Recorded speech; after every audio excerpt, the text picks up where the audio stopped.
Last night, Tesla had their We Robot event, and initially the stock pushed about 5% overnight. But once the event ended, and as of now, the stock is down 6.5%. And I will be honest with you, I was totally wrong about where price would be headed after this event. As we go into this video, we're going to talk about some things that, as an investor, as a consumer, as a human, that I'm so excited about with the future of this company.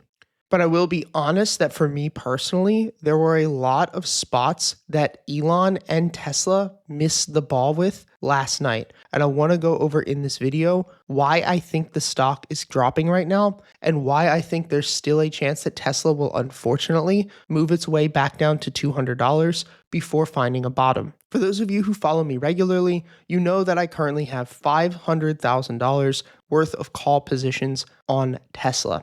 Now, these expire in January of 2026 and December of 2026. So I have more than enough time when it comes to these calls, and I do not plan on closing them out for a loss just yet. I'll explain in detail what my plan is throughout this video. I tweeted after the event last night that as an investor, I'm extremely excited about Tesla's future. I'm confident that they'll hit the $1 trillion mark, but let's be honest, I was hoping for more from the event. I was looking for a clear plan, something that showed how they will bring the robo-taxi concept to market, the SaaS model, which means software as a service, and more specifics around revenue and a solid timeline. This felt more like a broad vision than a real roadmap. There's still no official date, and while a lot of us are optimistic about where Tesla's headed, it feels like we're still in the dark on exactly how we will get there. Now, of course, we have to wear multiple hats as an investor, and for somebody like myself, I have to remember that the general public is not so in the weeds with Tesla and what's currently breaking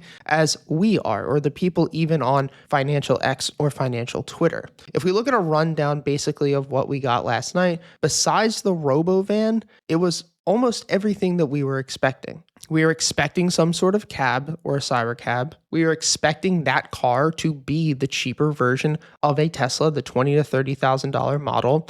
We were expecting Optimus to be showcased. I will say that Optimus is much further along than I had anticipated and expected. It's also going to be much more expensive than I think anyone was anticipating, with around $30,000.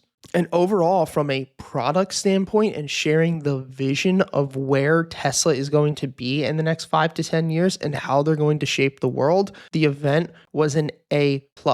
But from an investor standpoint, which is why the stock is down right now, but we didn't have any partnerships, we didn't have any real roadmap or revenue model. There was no demonstration of how the app would work or specifically how the app would be set up. And at the end of the day, while everything that they showcased last night is amazing, none of it is going to bring revenue to the company for a very, very long time, which is fine if you're somebody who is a long-term investor. Just understand that, once again, you're probably going to have to wait 5 more years, 10 more years before we see this full master plan come to fruition. Now, of course, Elon was saying that the plan is unmanned full self-driving in California and in Texas in 2025. Get the Cybercab starting to be produced in 2026, which means to me that the robotaxi network, if we're lucky, will go live in 2027 or 2028. And once again, this is what is hurting the stock, because we all agreed last week, and this is like the main thing I want you to understand, is that Tesla will not be a $1 trillion company by being a car company. And at least for the next 3 years, even though that's not what the future is going to be, but from a revenue standpoint, from an actual business standpoint, which is all that matters today, because we need capital and money and shareholders and investors to build this thing, the reason it's taking a hit today is because there's going to be very little revenue added from these new aspects to the company, which means that, yes, they're building out something much more than a car company, but for now, it's just a car company in the next couple of months. And so I think that people just have a bitter taste in their mouth that while the future looks bright, and while most of us who are very deep in this space already expected that, none of it's going to actually make an impact on revenue for the company, which is all that matters, honestly, for at least another couple of years. And of course, that's from an optimistic Elon, which means it could be even further down the line. Now, what's my current plan? What am I going to do with the positions that I have? Well, we've been talking for a very long time about Tesla ending the year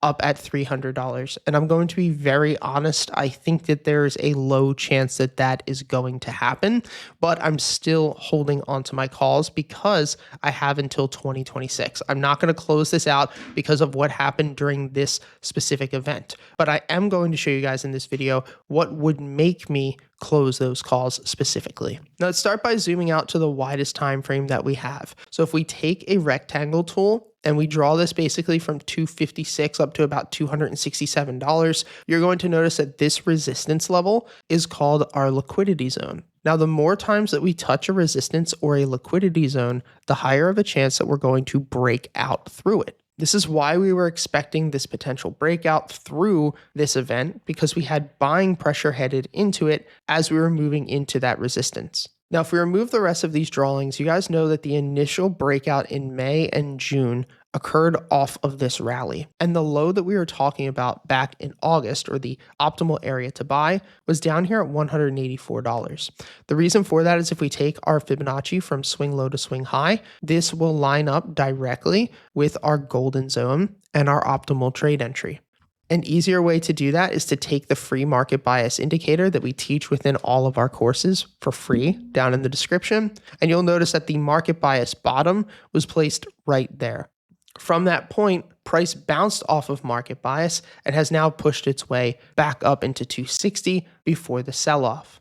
So for me, what I'm expecting is to see price pull back to worst case the bottom of that market bias, which is $200. So for me, I think that worst, we will see a continued 8 to 10% sell-off with a bottom on Tesla of $200. My current plan is to wait for price to pull back down to $200. I will continue to hold on to my 2026 calls. And as we pull back to $200, I will open up another call position instead of just averaging down for a shorter period of time. From there, I will look to play this back up to 260. I will look to set a stop loss at lower low or break of weekly market bias. And then if that occurs, that will be where I take all of my positions off the table and I totally remove myself from Tesla. Because if Tesla breaks this market bias, if Tesla holds under 190, there's a very high chance it's going to move back down to $140. And while I might sound bearish right now on Tesla, I'm definitely not long term. I think that at this point and what this event did was help to wake up the rest of the sleeping public who has no idea of what Tesla is actually doing and what this company currently is. As I've said in the beginning of this video, it's a letdown potentially for those of us who are on the cutting edge of understanding where this company is going, because it didn't answer a lot of questions for me. However, I do think that it will answer a lot of questions for a lot of everyday investors, and I do think that it's going to be very good PR and publicity to the media, at least to show what Tesla's doing and where Tesla is going. But as far as affecting price action today, I think that we're at least going to see a low of $210 to $200. I hope this video helped, guys. Thanks for all of the support. Please comment down below what you think. And at the end of the day, I just want to say I'm proud of everybody. From everything that I've seen within my private academy on X and on YouTube, everyone's taking the short-term loss on the chin. And that's the main thing that I really try to push with you guys and to show you guys is that losing is a part of the game. This year we're up $2 million realized year to date, and it's not like it comes without losses. I only have a 65% win rate. And so where my superpower is, and this is even like if you're somebody who shares your trades online or you're a content creator, just be authentic. Like, don't be afraid to lose. Don't try to act like that's not something that's going to happen, because if you're legit, if you're real, if you know what you're doing, then you can publicly lose and then you can publicly come back. And once you publicly lose and once you publicly come back, then the public knows that, okay, if he goes through a rough spot, we're going to make it back. We're good. We're confident, and they respect you. And on top of that, you respect yourself. And then even further for yourself, once you go through some losses and you go through some drawdowns and you understand that if you stick to the plan, you'll live through it, then you never fear trading, because you know that even short-term losses, you'll eventually get it back. I hope this video helped, guys. I'll see you tomorrow. If you want to learn more about all of the indicators that you see in this video, as well as the proprietary settings and the step-by-step trading system that I've built, you can take all of our courses completely free with the link in the description.